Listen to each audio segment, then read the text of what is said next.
Hi hello അസ്സലാമു അലൈക്കും, welcome back. ഇന്ന് ഞാൻ വന്നിട്ടുള്ളത് നല്ല ടേസ്റ്റി ആയിട്ടും വളരെ എളുപ്പത്തിലും തയ്യാറാക്കിയെടുക്കാൻ പറ്റണ നല്ലൊരു ബീഫ് ഫ്രൈൻ്റെ റെസിപ്പി ആയിട്ടാണ് കേട്ടോ.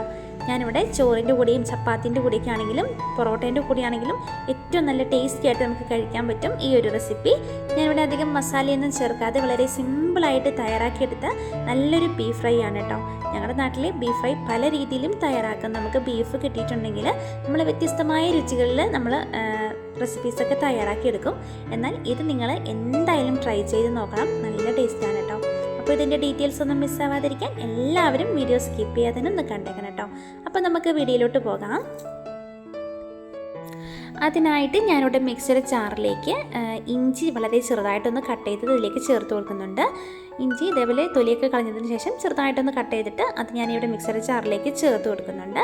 അടുത്തതായിട്ട് വേണ്ടത് ചെറിയുള്ളിയാണ്. നമ്മൾ സവാള ചേർക്കരുത് കേട്ടോ, ചെറിയുള്ളി തന്നെ ചേർക്കണം. ഒരു 6 അല്ലെങ്കിൽ 7 ചെറിയുള്ളി ഇതേപോലെ തൊലിയൊക്കെ കളഞ്ഞതിന് ശേഷം ചെറിയുള്ളിയും കൂടി നമുക്കിതിലേക്ക് ചേർത്ത് കൊടുക്കാം. അടുത്തായിട്ട് വേണ്ടത് കുരുമുളക് മണിയാണ് കേട്ടോ. പൊടിക്കാത്ത കുരുമുളകിൻ്റെ മണിയാണ് ഇതിലേക്ക് ഞാൻ ചേർത്ത് കൊടുക്കുന്നത്. അതും കൂടി ചേർത്ത് കൊടുത്തതിന് ശേഷം 1 ടീസ്പൂൺ മുളക് പൊടിയും കൂടി ഇതിലേക്ക് ചേർത്ത് കൊടുക്കുന്നുണ്ട്. ചെറുനാരങ്ങ നീരും ഇതിലേക്ക് ഞാൻ വെളുത്തുള്ളിയും കൂടി ചേർത്തിട്ടുണ്ടായിരുന്നു. ഒരു ചുള വെളുത്തുള്ളിയും കൂടി ചേർത്തിട്ട് നമുക്കിത് നല്ലതുപോലെ ഒന്ന് അരച്ചെടുക്കണം. ഈ സമയം ഞാൻ ബീഫൊക്കെ നല്ലതുപോലെ ഒന്ന് വൃത്തിയാക്കി കഴുകിയതിന് ശേഷം അതിൻ്റെ വെള്ളമൊക്കെ പോകാനായിട്ട് ഒന്ന് അരിപ്പയിലിട്ട് വെച്ചിട്ടുണ്ടായിരുന്നു. അതിനുശേഷം ഞാനിവിടെ കുക്കറിലേക്ക് ഇട്ടിട്ടുണ്ട്. ഒരു 3/4 കിലോ ബീഫാണ് എനിക്ക് കിട്ടിയിട്ടുള്ളത് കേട്ടോ. ഇനിയിപ്പോൾ ഇതിലേക്ക് നമ്മൾ നേരത്തെ അരച്ച് വെച്ചിട്ടുള്ള ഇൻഗ്രീഡിയൻസ് ഫുള്ളായിട്ടും ഞാൻ ഇതിലേക്ക് ചേർത്ത് കൊടുത്തിട്ടുണ്ട്. നല്ല പേസ്റ്റാക്കി തന്നെ അരയ്ക്കണം കേട്ടോ. അപ്പോൾ അതും കൂടി ചേർത്ത് കൊടുത്തതിന് ശേഷം ഇതിലേക്ക് 1/4 ടീസ്പൂൺ മഞ്ഞൾപ്പൊടിയും ആവശ്യത്തിനുള്ള ഉപ്പും കൂടി ചേർത്തിട്ടുണ്ടായിരുന്നു. അതും കൂടി ചേർത്തതിന് ശേഷം ഒരു 1.5 ഗ്ലാസോളം വെള്ളം ഞാനിതിലേക്ക് ചേർത്തിട്ടുണ്ട്. നമ്മുടെ ബീഫൊക്കെ ഒന്ന് വേവാൻ ആവശ്യമായ വെള്ളമാണ് ഞാനിതിലേക്ക് ചേർത്ത് കൊടുത്തിട്ടുള്ളത്. ഇനി ഇതെല്ലാം കൂടി നല്ലതുപോലെ തന്നെ നമുക്കിതൊന്ന് മിക്സ് ചെയ്ത് കൊടുക്കണം. ആ മസാലയൊക്കെ ബീഫിൻ്റെ എല്ലാ ഭാഗത്തും എത്തുന്ന രീതിയിൽ നല്ലതുപോലെ തന്നെ ഒന്ന് മിക്സ് ചെയ്ത് കൊടുക്കാം. ഇനിയിപ്പോൾ ഇതിലേക്ക് ഞാനിവിടെ ഒരു വലിയ കഷ്ണം പട്ട പൊട്ടിച്ചിട്ട് അതും കൂടി ഇതിലേക്ക് ചേർത്ത് കൊടുത്തിട്ടുണ്ട്. ഇത്രയും ചേർത്ത് കൊടുത്തിട്ട് നമുക്കിത് കുക്കർ മൂടിയിട്ട് ഒന്ന് 6 വിസിൽ വേവിച്ചെടുക്കാം. അപ്പോൾ ഏകദേശം ഒരു 6 വിസിലായപ്പോൾ തന്നെ നമ്മുടെ കറിയൊക്കെ നല്ല കറക്റ്റായ രീതിയിൽ വെന്ത് കിട്ടിയിട്ടുണ്ട്. അപ്പോൾ ഇതിലേക്ക് കുറച്ച് ചാറുണ്ട്. അപ്പോൾ നമുക്ക് ഈ ചാറിൻ്റെ ആവശ്യമില്ല.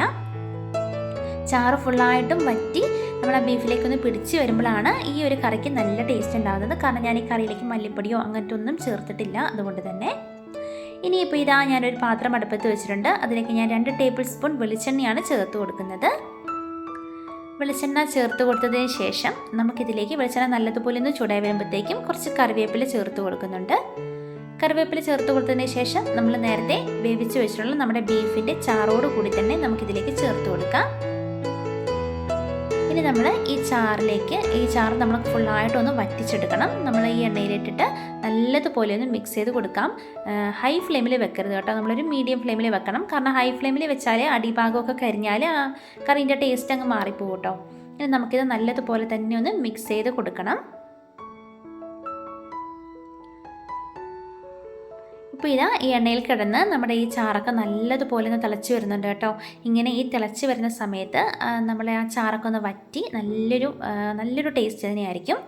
ഈ ഒരു ടൈം ആകുമ്പോൾ നമുക്കിതിലേക്ക് ഒരു കൈപ്പിടി നിറച്ചും മല്ലിയില ചേർത്ത് കൊടുക്കുന്നുണ്ട്. ഈ മല്ലിയില ഈ ഒരു ടൈമിങ്ങിൽ ചേർത്ത് കൊടുത്താൽ നല്ലൊരു ഫ്ലേവറാണ് കേട്ടോ നമ്മുടെ ഈ ബീഫ് ഫ്രൈക്ക്. ഇനിയിപ്പോൾ ഒന്നും കൂടി നല്ലതുപോലെ മിക്സ് ചെയ്ത് കൊടുക്കാം.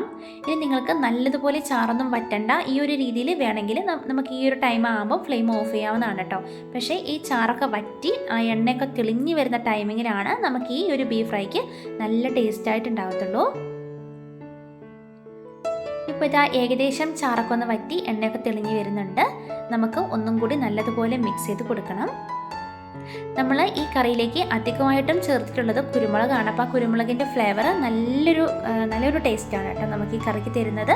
നല്ലൊരു മണവും അതുപോലെ തന്നെ നല്ലൊരു ടേസ്റ്റുമാണ്. നമ്മൾ അധികം മസാലയൊന്നും ചേർക്കാത്തത് കൊണ്ട് തന്നെ നമുക്ക് ഈ ഒരു ബീഫ് കറിക്ക് നല്ലൊരു ടേസ്റ്റാണ്.